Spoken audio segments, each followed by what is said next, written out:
America के उपराष्ट्रपति JD Vance अपनी पत्नी उषा वेंस और 3 बच्चों के साथ 21 अप्रैल को दिल्ली पहुंचे।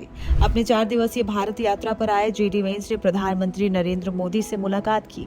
जेडी वेंस की ये भारत यात्रा ऐसे समय में हो रही है जब अमेरिकी राष्ट्रपति डोनाल्ड ट्रंप की टैरिफ पॉलिसी ने पूरी दुनिया की अर्थव्यवस्था को हिलाकर रख दिया है और चीन के साथ एक तरह का टैरिफ वॉर शुरू हो चुका है। ऐसे में सवाल ये कि जेडी वेंस और पीएम मोदी के बीच आखिर किन मुद्दों पर चर्चा हुई। एक आधिकारिक बयान में कहा गया कि प्रधानमंत्री मोदी और उपराष्ट्रपति वेंस ने द्विपक्षीय सहयोग के विभिन्न क्षेत्रों में प्रगति की समीक्षा की और उसका सकारात्मक मूल्यांकन भी किया। प्रधानमंत्री नरेंद्र मोदी ने अमेरिकी उपराष्ट्रपति के साथ बातचीत के बाद वेंस के लिए डिनर का भी आयोजन करवाया। पीएम मोदी और जेडी वेंस की मुलाकात के बाद एक बयान में कहा गया कि बैठक में प्रधानमंत्री ने फरवरी में वॉशिंगटन डीसी की अपनी यात्रा और राष्ट्रपति डोनाल्ड ट्रंप के साथ अपनी सार्थक चर्चा को याद किया, जिसमें भारत और अमेरिका के बीच घनिष्ठ सहयोग के लिए रोड मैप तैयार किया गया था। बयान में कहा गया कि उन्होंने दोनों देशों के लोगों के कल्याण पर केंद्रित पारस्परिक रूप से लाभकारी भारत अमेरिका द्विपक्षीय व्यापार समझौते के लिए वार्ता में हुई महत्वपूर्ण प्रगति का स्वागत किया। उन्होंने ऊर्जा, रक्षा, सामरिक प्रौद्योगिकी और अन्य क्षेत्रों में सहयोग बढ़ाने की दिशा में जारी प्रयासों पर भी ध्यान दिया।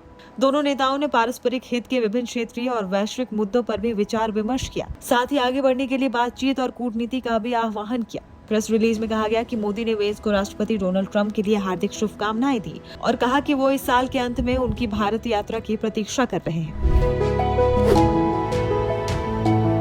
प्रधानमंत्री मोदी के साथ मुलाकात के अलावा वेंस और उनके परिवार की भारत यात्रा काफी हद तक एक निजी यात्रा है। अमेरिका के उपराष्ट्रपति जेडी वेंस अपने परिवार के साथ सोमवार सुबह भारत की 4 दिवसीय यात्रा पर पहुंचे हैं। वेंस भारतीय मूल की अपनी पत्नी उषा चिलुकुरी, अपने 3 बच्चों इवान, विवेक, मिराबेल और अमेरिका के सरकारी अधिकारियों के एक प्रतिनिधिमंडल के साथ सुबह करीब 9:50 पर दिल्ली पहुंचे, जहां उनका गर्मजोशी से स्वागत किया गया।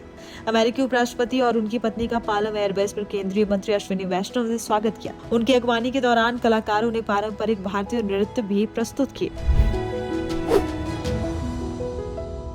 वेंस के बच्चे थोड़ी देर बाद विमान एयरफोर्स 2 से बाहर निकले। वेंस के 8 साल के बेटे इवान और 5 साल के बेटे विवेक ने कुर्ता पायजामा पहना था, जबकि उनकी 3 साल की बेटी मिराबेल चैती हरे रंग का अनारकली सूट और जैकेट पहने नजर आई। वेंस को एयरबेस पर औपचारिक गार्ड ऑफ ऑनर दिया गया। इसके बाद वेंस और उनके परिवार ने अक्षरधाम मंदिर और राष्ट्रीय राजधानी में जनपद स्थित सेंट्रल कॉटेज इंडस्ट्रीज एम्पोरियम का दौरा भी किया।